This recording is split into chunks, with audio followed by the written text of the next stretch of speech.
Hello, aujourd'hui je voudrais te parler de prendre ta place versus te cacher et de pouvoir versus puissance. Quand tu prends le Human Design, ou plutôt d'ailleurs c'est les Gene Keys, tu as la clé génétique numéro 7, c'est-à-dire la porte 7 dans ton design. C'est la porte du leader. Et en énergie basse, le leader ça va être celui qui a le pouvoir, donc il y a une hiérarchie. Et en énergie qu'on peut aussi appeler ventrale, en tout cas fréquence du cœur, énergie ventrale, donc quand tu es en lien avec toi et avec l'autre. Alors on ne parle plus de pouvoir ni de hiérarchie, mais on parle de puissance. Il n'y a plus une personne qui dirige parce que d'autres, dans un état de victime, ont remis leur pouvoir à un dirigeant. Il y a un guide dans sa puissance qui, par sa simple présence, par ce qu'il y a d'ouvert en lui, permet à l'autre d'alchimiser toutes ses blessures, etc. et d'écouter ou non, également en sa puissance, ce guide. En fait, la personne de pouvoir, il y a une espèce d'accord en énergie basse, donc en énergie de survie, à je te remets mon pouvoir, je te le donne, il y a une hiérarchie, moi je suis là, toi t'es là, je te remets mon pouvoir, tu te démerdes. Donc il y a une acceptation d'une victime et d'un sauveur, et possiblement un sauveur qui se transforme en bourreau quand on voit comment on se plaint de nos politiques par exemple. Or, quand on est en énergie de vie, quand on n'est plus en survie dans notre système nerveux, quand on n'est plus en onde bêta élevée, alors on vit avec des ondes cérébrales égalisées et on vit en ventrale. Évidemment, c'est l'idéal, on n'y est pas encore. Et donc, on n'a plus une personne à qui on remet un pouvoir, on a une personne qui, dans sa clé génétique, qui a dans son design la clé génétique numéro 7, soit dans sa raison d'être, soit dans son talent, qui en fait donc un guide, qui en fait un leader, et qui jamais ne va dire à l'autre tu fais ça ou tu fais ça, c'est un guide, libre de suivre ou pas, avec sa puissance. Et en fait, cette personne, elle a des espaces. Alors, je sais pas exactement si c'est des espaces dans les cellules, etc. Je ne sais pas encore. On est en train de voir ça avec Sarah Fishman, comment tout ça s'organise dans le corps. En tout cas, plus quelqu'un a nettoyé des espaces, des blessures en lui, plus il permet à l'autre de co-réguler son système nerveux avec lui à ces endroits-là et donc de permettre à l'autre aussi de commencer à ouvrir ces espaces chez lui.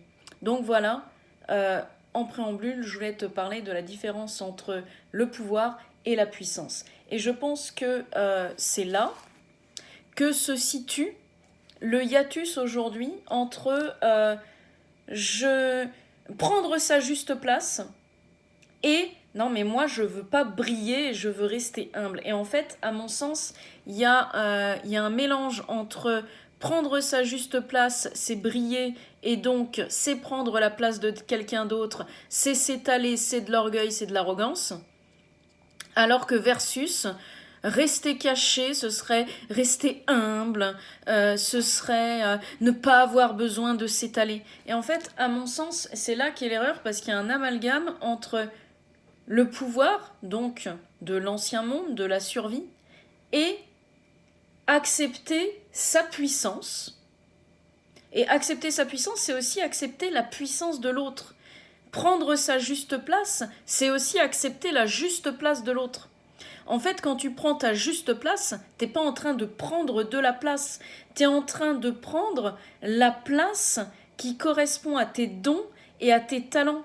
Et plus tu prends ta place, plus tu ouvres cet espace en toi, plus tu permets aux autres de co-réguler avec leur système nerveux, et donc à eux aussi de prendre leur place en face.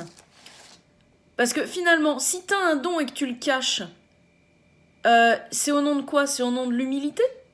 Est-ce que véritablement, c'est ce sens-là qui est censé avoir l'humilité? Se cacher et ne pas contribuer au monde à hauteur des dons que tu as. Bon, moi, je sais pas, l'humilité, c'est un truc qui m'a jamais trop parlé. Ma mère nous disait oh, un peu d'humilité, s'il te plaît, pour minimiser nos talents. Donc, moi, c'est pas un truc qui m'a parlé plus que ça. A toujours été mon ennemi, ce machin-là, à me dire ah, bah, je dois me cacher dans un coin et pas l'ouvrir trop fort. Et donc, en gros, j'avais le droit de l'ouvrir quand je ratais un truc. Mais bon, là, j'avais pas trop envie de l'ouvrir non plus parce que, bon, je me sentais pas fière. Donc, mis à part ce 36-15 ma vie, ce que je voulais te dire, c'est que pour moi, rayonner à sa juste place, ça n'a rien d'orgueilleux. Et s'effacer n'a rien de humble. Ça peut même être posé sur un raisonnement très méprisant. Hein. Je m'efface de ce milieu trop nanana. Moi, je garde mon humilité au milieu de ces gens tellement bling-bling. En fait, là, on est dans le jugement. Et selon la définition de base de l'humilité, on ne devait pas être dans une contre-arrogance. Puisque là, finalement, c'est une identification à la fierté d'être humble face à ceux qui ne le seraient pas. Donc il y a vraiment à distinguer, je prends ma place, j'accepte ma grandeur d'humain, ma grandeur unique, comme chaque humain, versus je m'arroge la part du lion par l'exercice d'un pouvoir, d'un écrasement.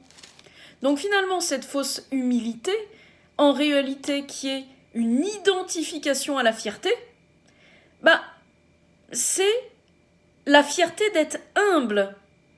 Je veux rester dans l'ombre par fierté de mon humilité.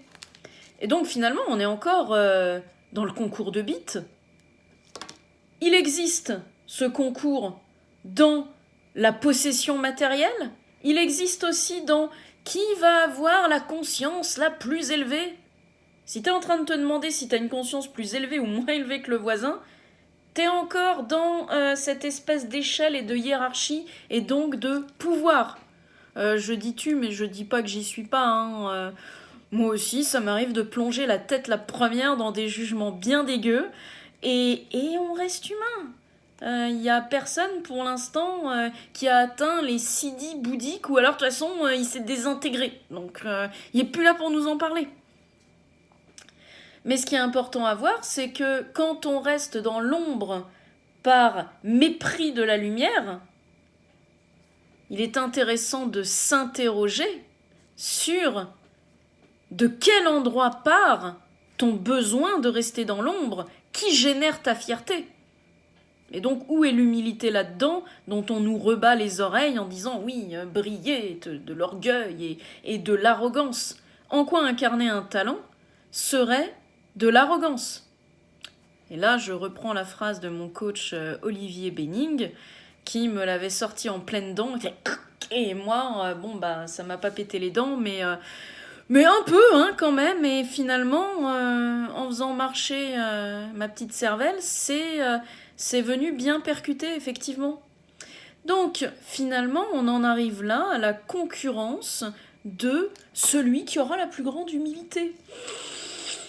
Bah finalement, on est dans l'échec de l'humilité dans son sens premier, hein, puisque si elle génère de la fierté, de la comparaison et de l'auto-félicitation, on est plutôt dans l'arrogance d'être humble. Oui, je suis bien d'accord, c'est un peu inverse, je sais plus comment on dit. Ah, je sais pas, il y a un mot, un oxymore, voilà. Donc, s'afficher et prendre sa juste place, quelle que soit sa juste place. Hein. On n'est pas en train de dire que tout le monde est là pour être un leader, puisque tout le monde n'a pas le 7 dans sa raison d'être ou dans son don. Hein. Mais que chacun prenne sa juste place permet d'ouvrir dans chacun un espace interne de « je suis OK pour prendre ma place », qui permet à autrui, qui n'a pas encore pris sa place, donc de co-réguler avec son système nerveux et de se permettre également de prendre sa place. Moi, comment je prends ma place? Au fur et à mesure, hein, parce que je vais pas te dire, ouais, ça y est, j'incarne tellement ma propre puissance. Non, c'est un chemin, j'en suis pas encore là. Parce que si j'incarnais vraiment complètement ma propre puissance, j'aurais certainement de l'abondance partout. Donc pour l'instant, c'est pas encore le cas partout. Oui, c'est sûr que quand je regarde maintenant par rapport à ma vie il y a 3 ans, c'est un luxe d'avoir du temps, c'est un luxe de faire quelque chose qui m'enthousiasme chaque jour, c'est un luxe de partager des infos avec vous sur des réseaux en faisant un peu le clown dans des vidéos. Oui, c'est clair, c'est un luxe par rapport à il y a 3 ans. Et pourtant, pour autant, j'ai encore énormément de chemin à faire sur le fait de m'accorder du temps libre et de décorréler plaisir de besoins primaires, c'est-à-dire oh mon Dieu, je gagne l'argent, je suis trop heureuse. Oh mon Dieu, je mange, je suis trop heureuse. Bon, j'ai besoin d'apprendre ça aussi, donc on est en chemin. Et donc quand je te dis ma place et ma façon de rayonner, ce sera ma juste place quand j'y serai vraiment, ce sera très différent de la tienne et très différent de celle de ton voisin, etc., selon ta raison d'être et tes dons. Donc, pour finir, ce que je voulais dire dans cette vidéo que j'ai réussi à faire presque courte, on sera à moins de 15 minutes, se rapetisser, nier tes dons, c'est absolument pas rendre service à l'humanité. Pas plus d'ailleurs que se grandir, outrepasser sa place en s'arrogeant la part du lion. L'arrogance, c'est pas être dans la lumière, l'humilité, c'est pas être dans les backstage. Et je te laisse là-dessus. Bonne journée.